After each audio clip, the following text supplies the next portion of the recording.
Hello and welcome to Dialogue. Foreign Minister Wang is on a 10-day trip to 8 South Pacific countries.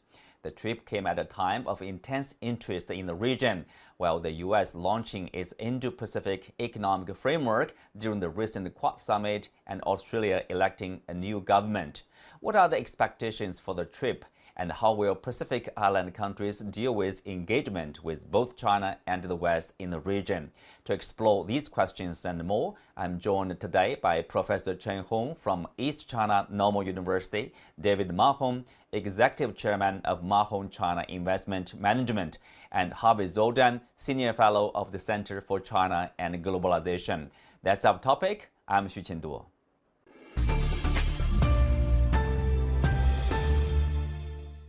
Welcome to the show, gentlemen. So, Professor Chen Hong, I will start with you. Foreign Minister Wang Yi is on this 10-day trip covering like 8 nations, this high-level delegation. So, tell us, what are the main purposes of this trip? Yeah, I think Foreign Minister Wang Yi's South Pacific visits is a very important step to further promote China's friendly and mutually beneficial cooperation relations with the South Pacific countries. China's initiative of economic and social cooperation with the island nations in the South Pacific aims to promote stability and prosperity in the region. Mutual benefit is the keystone for the cooperation between China and the region. China imports raw materials, minerals, primary industry produces, and other, commodities from the South Pacific countries. And China's, fishing fleets also work closely with the local, island nations while paying attention, of course, to environmental protection and sustainability. Meanwhile, China also helps the island nations build and upgrade, roads, ports, and other facilities, which in turn facilitates the trade and investment activities. So China also helps with local healthcare and education services, which contributes, to the employment and local, labor. So all in all, I think this is actually part of this very important, cooperation between, the South Pacific countries and also China. Meanwhile, of course, also I think actually Foreign Minister Wang is also, at a time when the West, in particular the United States and also Australia, have been, slandering and distorting China's cooperation with the Pacific countries as with military, intent. As we know, Australia and the United States have recently been almost like hysterically, criticizing China's cooperation with the Solomon Islands, which reflects in essence the West's own geopolitical ambitions in the region. That's to incorporate this region into the U.S. Indo-Pacific strategy. But Chen Hong, this is one of the highlights of this trip is a foreign ministers meeting between Chinese foreign minister and the other 10 foreign ministers. But this is not the first time they have such a meeting, right? Last year they had their first round of foreign minister meeting.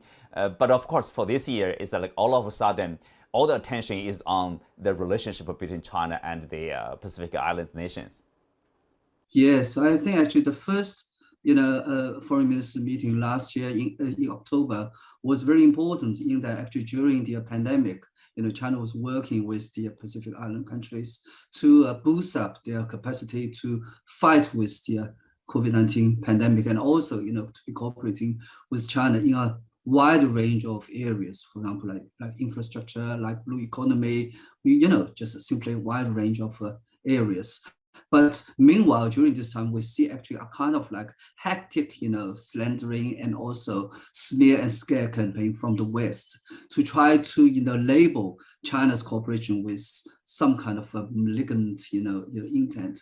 That is why I think actually the second conference is very important in that actually it will set the tone right, in that actually it will be making, China's intention to be very above board and also to be clear to the world, so that actually, simply, as a way to repudiate the West's, intention. And on the other hand, of course, the areas of cooperation between China and also the local, countries need to be broadened and also deepened.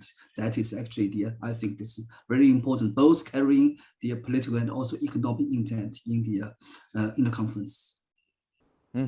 Well, Harvey, if you look at the concerns, sometimes criticisms from Australia, from US, to a lesser extent New Zealand, On one hand, of course, it's really up to China to prove, in a sense, your behavior, your engagement in these areas, not but say, military purpose or to contend or to targeting like Australia or any other country. But, on another level, when you listen to the criticism, from Australian side in particular, when they call this region as their backyard or sphere of influence, it seems to me like this is 21st century, in a globalized world. You probably don't see a particular region as your backyard. Otherwise, that would create like a fragmented world. Yeah, I mean, we're all interconnected now. And it kind of amuses me that as China has stepped up its diplomacy in this region, that the US is going all in to stop this interaction. And when you consider that the US is about twice as far away from these islands as China, it just shows that the US still harbors these ambitions to continue to be the world's policeman and also the only #1 country. And you can contrast this with what Xi Jinping proposed to President Obama actually about a decade ago, and that's a new model of great power relations. Unfortunately, we don't have this model of great power relations anymore, or we only had it once when we got the Paris Climate Accord. But now it seems to be that this particular area in the Pacific is fair game for both sides. And I don't think those countries like it on the one hand. On the other, they can play one side off against each other because let's look at their situation. They have the existential threat of being swallowed up by water and of not being able to exist in their current locations anymore. So I think that all that really should be done is that the US and China should be working together. And I think that's what those countries want, for both major powers to work together to solve these environmental problems that are fast threatening most of those countries, most of those islands. Mm-hmm. Well, David, I think you have been in China for a long time and you are in the business. I think you probably have a better understanding of the Chinese engagement internationally. They have the Belt and Road Initiative, Global Development Initiative. Mostly it's about infrastructure, it's about investment, it's about trade. It's like pandemic control, things like that. And China, I guess, actually China, has been fighting against this idea of a competition, with the U.S. They say relationship between the two countries should not be characterized by competition or confrontation. Instead, it should be focusing on cooperation. And so it's hard to understand if you assume like China is seeking to compete or to confront any other country in the Pacific, South Pacific region. Yes, although I don't think we should be surprised that America responds this way. Since the end of the Second World War, America has considered the Pacific as it considers the Caribbean and Latin America under the Monroe Doctrine, this is its sphere of influence, which is absurd in a sense because the Pacific is 2.5 times the size of the Atlantic. This is my region. I'm a New Zealander. I was in the Cook Islands recently and not long before that in Apia in Samoa. And I had talks with local government people about aid and what was the dynamics for them. And it's very clear that people had forgotten about the Pacific until about 10 years ago. China began to offer aid to certain islands in the Pacific and do very concrete things. Also, it was the tussle between recognition between Beijing and Taipei. That was also a dynamic. Right now, I think there's only 3 territories left. There's 14 countries in the Pacific, 7 territories, but 16 million people. They have very clear needs, and they're very grateful that China actually has been supplying aids. I think of the recent tsunami in Tonga. The Chinese contribution was huge, and it continues to be important for the recovery of the country. So, unfortunately, it is perceived by the Western nations involved as the competition. There is a concern that there is a military conversion aspect of this, but that's also absurd. Why would China build a base in the Solomon Islands? It'd be so vulnerable because it's so far away from any other base. And anyway, China's naval expansion in the last 20 years has been to build a defensive navy. And that's, if you look at it from any angle, that's what it now possesses for its own sea lanes for the South China Sea. It is not a navy to project power in the Indian Ocean or in the Pacific. So all this is somewhat of a fantasy to me. And I'm a South Pacific Islander. I'm a fifth generation New Zealander. All I see is these islands need all they can get. And I would hope my own country will come around to cooperating as a partner in the Pacific with China, because then together we can help and work with these nations. And who's to tell them what they should or should not do? They have their own sovereign identities. I'm embarrassed that Wellington even commented. So it's an interesting time, but I don't think it matters what the other countries think. As long as China proceeds in a practical manner, undertakes concrete projects, there's not much anyone can do. Mm-hmm. Well, Chen Hong, one of the concerns seems to be from China's cooperation in the security area. So tell us more about that. It seems like it's mostly about law enforcement, policing, etc. Why is it focusing on, for example, law enforcement? Yeah, first of all, I think I need to point out that about the word and what do we mean by security? Because when we talk about security, you almost like instantly talk about the relations between defense and also military activities. But in fact, actually, by security here means to prevent and also to curb potential social unrest and also rioting. It means to uplift and also improve the capacity of the Pacific Island countries police to maintain social order. As we know, in the Solomon Islands in last year in November 2021, there was a 10-day-long violent riot in its capital called Honiara, which was instigated by some external and anti-China forces. The aim was to create obstacles and even dangers for Chinese businesses and also investors, in the country. So after the riot was quashed, the Solomon Islands government realized the necessity to improve their police, capacity, its police force, policing, abilities, which has led to the China Solomon Islands police cooperation. Other countries in the region, I think, also faced with similar threats, and external forces are also doing a lot to instigate similar, unrest. And they also welcome, the aid and training programs from the Chinese police. In fact, I think, Chinese police has been working with police authorities of many other countries. For example, with Italy. For example, it was well before, the COVID-19 pandemic. Chinese police officers used to patrol the streets of Rome to provide assistance to Chinese tourists. And Italian police officers used to patrol in Wangfujing in Beijing and the Bund in Shanghai, here in Shanghai. I think actually the West has been maliciously trying to distort the nature of such cooperation, trying to distort the meaning of the word security, to impose the meaning of military activities. China repeatedly denied, Foreign Minister Wang Yi this time himself also denied during his trip that China wants to, the ability China wants to establish a military base in the South Pacific is simply a kind of like a far-fetched, distortion of the Western forces. Mm-hmm. Mm-hmm. Well, Chen Hong, obviously, China is the second largest economy, or the largest, depending on your calculation. It has investment, it has engagement, basically every corner around the world. That's understandable. It's a large country. But at the same time, tell us about the principles of engagement with South Pacific nations. President Xi Jinping sent a congratulatory message to this foreign minister meeting.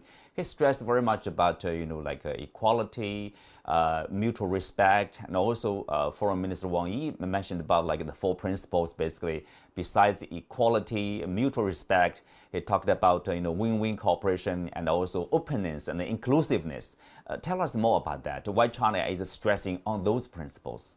Yes, I think actually the mutual respect is very important. Mutual respect and also equality, these are the keystones of the cooperation between China and also the Pacific Island countries. For example, West, they used to, as the previous commentators were actually commenting, about well, labels such as backyard, sphere of influence being, imposed upon those countries, as a kind of, areas that is still subject to a kind of like a colonial or post-colonial influence from the West. I think actually for China, this simply does not work. We need to work with our partners on an equal basis. For example, like the Solomon Islands, Prime Minister Sokovary, he repudiated this idea about being a backyard of the West, talking about the backyard is actually a place where you dump your rubbish. So how can you respect my country? We regard ourselves as kind of areas where you simply can be willfully manipulating our countries and also impose your own wills upon us. So this is actually what we mean by equality. We need to treat our partners as partners, not as some kind of area where you one-sidedly impose your political and also strategic plannings and techniques upon those countries that simply won't work into this world. Mm-hmm. Well, Harvey, you were laughing at that idea. Obviously, I mean, engagement with China from, say, the rest of the world, from other nations, including like BRI nations, and of course, like South Pacific island nations. What can they expect, or what can they get from engaging the Chinese? I can assume is like more investment probably in infrastructure area, and what we can see or what happened is like a climate change center between China and this region to fight climate change. Right. I mean, I think their first priority is to be able to continue to exist as island nations. And because of global warming, they do face an existential threat to their continued existence. So I believe that it would be better if China and the US were to work together to tackle this problem in the spirit of a new model of great power relations, but we don't have that at the moment. We have this great division between China and the US. So I think these nations have a right to look to their closer neighbor, China, than America, for a lot of things. So technology, for example. These nations need to be able to secure their existence, whether it's by propping up their islands or preventing climate change. And China can help them with the technical aspects of providing environmental security. At the same time, China is one of the major actors in COP, and we have COP27 coming up in Cairo this fall, and China is going to be a leader there. And so I think that these countries can expect direct assistance from China technically, but they can also expect the support that they need and deserve at the continuing UN meetings. And also, you have to remember that these islands, although they're small and have a small population, that in the UN, in the General Assembly, each one has the same vote as China, India, America. So they're also important allies with other countries as well. And so they're not to be given short shrift as they were for many years recently. Mm-hmm. David, I want you to comment on this tweet by the Fiji Prime Minister, echoing the sentiment expressed by the Prime Minister of Solomon Islands. He said that Fiji is not anyone's backyard. We are a part of a Pacific family, and our greatest concern isn't geopolitics, it's climate change. Yeah, well, coming from him, it's very important because this is the guy who has put aside 150 hectares, which in Fiji doesn't have a lot of land. So the people of Kiribati, who are losing their islands by the year. I mean, reversing climate change, you're not going to reverse the rising sea levels that will take the more low-lying islands. They're already gone. It's just a matter of time. So Fiji generously has offered this land so these people can relocate and have somewhere to live. So there are serious issues that these island nations face. I think the most important, though, is their sovereignty and their integrity. and the way that aid is applied from Australia, and to some extent New Zealand, is that most of the money is paid to Australia and New Zealand consultants and companies. So the money is allocated. The beneficiaries are those that supply the services and the goods. So in real terms, the differentiation is that Chinese money is normally far more independent with fewer strings attached, which is one of the ways of actually respecting someone's independence. So I think it's a good move that China is going to be more proactive and collaborative working amongst the islands. What opinions people have as small Pacific islands, it's very hard to change the colonial mindset of Western nations. They will use unfortunate terms like backyard, whatever we do. And Australia luckily has a new government now, but I don't think their policy would change greatly. So I think in the end, the demonstration will be the benefit that China brings to these islands. And as Professor Chen Hong said on policing, I know that the New Zealand police have a long relationship with Chinese police in Asia. It's a very close relationship. I've been present at dinners with visiting delegations and really impressed how these guys work together. So it's not what people say. It's not some kind of thuggery. This is genuinely around peacekeeping and law and order in the Pacific area. So yeah, it's spun. It's very much spun by the Western media, and it is unfortunate. Mr. Morrison has people would criticize him for his support for the coal industry in Australia. So that's why the new government in Australia, they say they are going to probably invest more or do more cooperation to fight climate change. So you see, probably because of the competition here, I mean, if it's not running out of control, competition to cooperate and to invest to help with these island nations, that's a good thing as long as it's a healthy competition. Yeah, right. There's a difference between healthy and unhealthy competition. And at least since in my country, Donald Trump was president, there's been unhealthy competition and worse. So to solve this problem, both for these island nations and for our whole globe, is going to take more cooperations, especially between China and US, but other nations as well. And I think that we will see a change in the Australian policies regarding environment. And I think that's very important. Of course, I wouldn't like to be in Australia's position because they're pulled by China on the one side, by America on the others. And it's like the major powers are vying for influence with Australia. And I think the new government is going to be somewhat more balanced.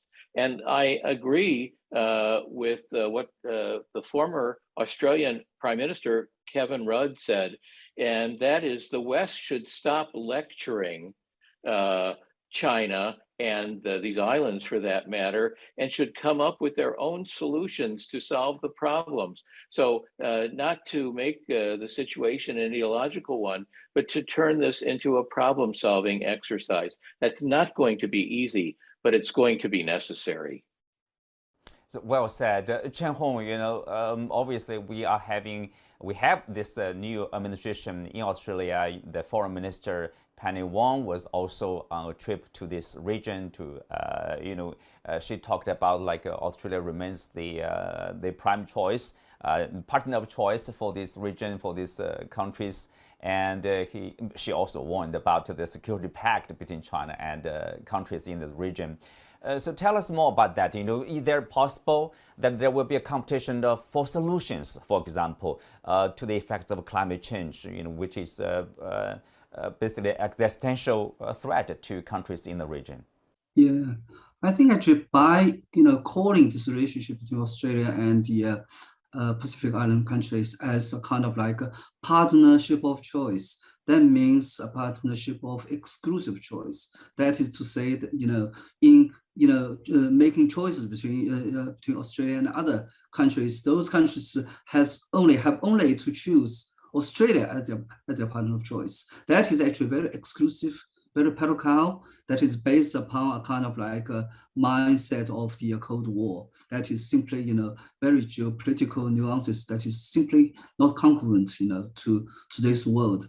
Penny Wang also talked about, a kind of like a Pacific family. She was talking about this kind of a new construct of a Pacific family, talking about Australia, talking about South Pacific countries, well, New Zealand also, as of an exclusive grouping. I think actually by saying so, she's actually, making 2 points, making 2 insinuations. Firstly, she's saying that actually China, which locates in Asia, is not a member of that family, so should not be regarded as, as a family member and therefore an outsider. And Australia, simply, was trying to drive a wedge between, China and regional countries with such a kind of, insinuation. Secondly, Australia tries to assume the role of a parent, the head of that family. In other words, the hegemon, in the region, so as to impose its will on other family members. I think actually this is actually, has a long, far-reaching effect on the future relationship between Australia and the Pacific Island countries.